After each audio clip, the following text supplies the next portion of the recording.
শেরপুর পৌর শহরের বটতলা বেসরকারি ইউনাইটেড হাসপাতাল থেকে ৩ দিন বয়সী এক কন্যা শিশুকে নিয়ে পালিয়ে গেছেন এক নারী। এই ঘটনায় জেলা জুড়ে তোলপাড় শুরু হয়েছে। এদিকে হাসপাতাল কর্তৃপক্ষের অভিযোগ, রোগীর আত্মীয় বলে অবস্থান করা নারী বাচ্চাটিকে চুরি করেছে। ভুক্তভোগী পরিবার সূত্রে জানা গেছে, পৌর এলাকার চাপাতলি মহল্লার মাংস ব্যবসায়ী মোহাম্মদ ফিরোজ মিয়ার স্ত্রী আবেদাকে সিজারিয়ান অপারেশনের জন্য ২৬ জুন বুধবার বিকেলে হাসপাতালে ভর্তি করা হয়। ওই রাতেই সিজারের মাধ্যমে কন্যা সন্তানের জন্ম হয়। ২৮ জুন শনিবার সকাল ৯:৩০টায় শিশুটির মা টয়লেটে যান। দুর্ভাগ্যবশত ওই সময় রোগীর অন্য স্বজনরাও বাইরে থাকার সুযোগে বুরখা পরা এক মহিলা নবজাতক শিশুটিকে নিয়ে পালিয়ে যায়। বান্ডেল থাকলে প্রতি সেনমানিতে টাকা বাঁচবে। বিকাশ সেনমানি বান্ডেল কিনে জিতুন প্রতি লেনদেনে। এই ঘটনায় ভুক্তভোগী পরিবার হাসপাতাল কর্তৃপক্ষকে সন্দেহ করছে। তারা অভিযোগ করেন, বাচ্চা চুরির সাথে হাসপাতাল কর্তৃপক্ষের যোগসাজশ রয়েছে। আরে না, এটা ঘটনা। আমি বাথরুমে গেছি, আমার মা ওই দুধ দিছে। আমার নাম হইছে আবেদা। বাচ্চাটা তো আপনি না? বাচ্চার নাম কি রাখছে? বাচ্চার নাম আহিনা, যাই ৮ মাস ছুটি দিব। আচ্ছা বলেন কি হয়েছে ঘটনা?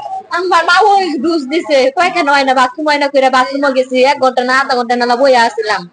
আমার মায়ের টান গেন্দা দিয়ে গেছি। আমার মা কইছে যে গেন্দা দিয়া যা, কিন্তু বাথরুমে যা। আমার মাও কি করছে, বাথরুম থেকে আইছে, কি গেন্দি তো গেন্দা যে মহিলা নিয়ে গেল, মহিলা তো গেন্দা দিয়ে গেল না। আমি এইটু খুদে বিছাই ঘুমে বিছাই নাই, তো গেন্দা নিয়ে গেছে গামাই তালে। কে দিল ওই মহিলাকে? এটা মা, আমার মা দিছে বলে। মহিলা কি করেছে? ওনাকে চিনে না, জানে না, দিল কেন? ও ছেড়ে বলছে কি আমার বাড়ি হইছে বাজিত খিলা। ও বাজিত খিলা আমার ভাই বউরে নিয়েছি সিজার করার নাকি, এটা বলছে। ওর ভাই বউ কি কোনটা? এটা আমি তো আর চিনি না রে ভাই। আমি তো কখাই না বুকাই দিছে না কি দিছে, আমি তো বাজিত খিলা বলছে। হ্যাঁ, বাজিত খিলা স্কুল ঘরে বলছে। বাপ মারা গেছে, ভাই ঢাকা থাকে। এখন আপনি কি চান? এই যে হাসপাতাল কর্তৃপক্ষের কোনো ইয়ে আছে, দায়ভার আছে কি মনে করেন আপনি? আমার গেন্দা বাচ্চা নিয়ে দিব, বাচ্চা নিয়ে দিব।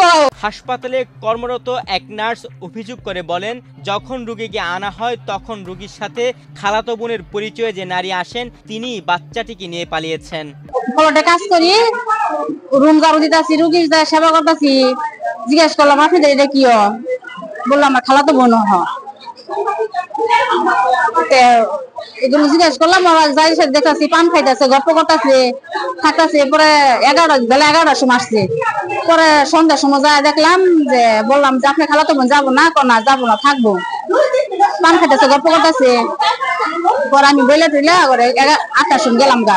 পরে আজকে সকালবেলা এসে বললাম যে আপনি খালাতো বোন যায় নাই? না যায় নাই, আছে আমাদের সাথে।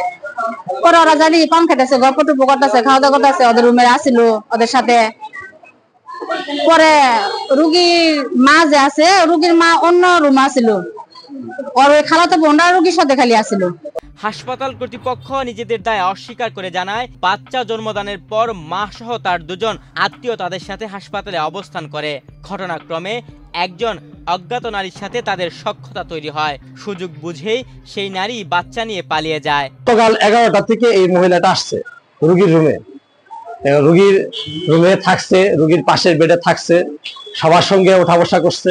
আজকে সকাল 8:30টার সময় বাচ্চা নিয়ে চলে যা এবং রোগী বাথরুমে যা, ওয়াশরুমে যা, রোগীর যে ননদ আছে এবং শাশুড়ি আছে তাদের সম্মুখ থেকে, তাদের কাছ থেকে বাচ্চাটা কোলে নিয়ে সে চলে যায়।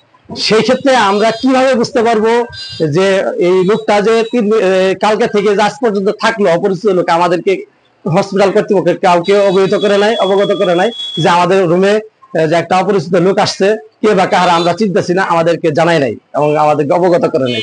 আমরা কিভাবে বুঝতে পারবো যে এই লোকটা, মহিলাটা রোগীর আত্মীয় স্বজন কিনা বা অপরিচিত লোক? এটা আমরা কিভাবে আইডেন্টিফাই করব? পুলিশ ঘটনাস্থল পরিদর্শন করেছেন। আইনি ব্যবস্থা প্রক্রিয়াধীন রয়েছে বলে জানায় আইন শৃঙ্খলা বাহিনী। তুহিন ভুইয়া, বাংলাদেশ প্রতিদিন।